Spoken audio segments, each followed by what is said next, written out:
Hello, I am Tanner. I am the lead sales and marketing analyst at FormTech Concrete Forms. We are a construction warehouse where we rent concrete forms and all the accessories that go along with it. In this review, I'm going to be reviewing Photopea. I give it a good 4 out of 5.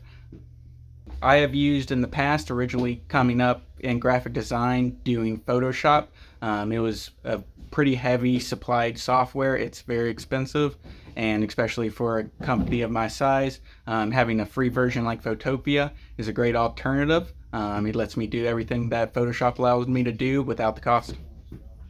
Photopea is great because we use it for a lot of graphic design work. Anything that is customer facing, we didn't really have a platform other than outsourcing it. Me as an individual was able to use my prior knowledge in Photoshop to transfer into Photopea as a free option to continue to supply the company with that great accessories and products, photos, and doing basic graphic design work throughout the whole company.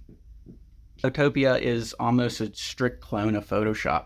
It has all the same tools that it uses, same layering functions. It's really close to the existing of Photoshop, so if you really know how to work Photoshop, Photopea is a great alternative just as a free option. There are a little bit of ads, but if you can ignore those or turn them off sound-wise, and from there it's pretty much like you're using Photoshop. So with Photopea, it has a lot of the same file capabilities as Photoshop. So keeping that organization of your brushes, your previous work tools, and being able to reuse graphic design projects to cut and paste onto new projects saves a lot of time.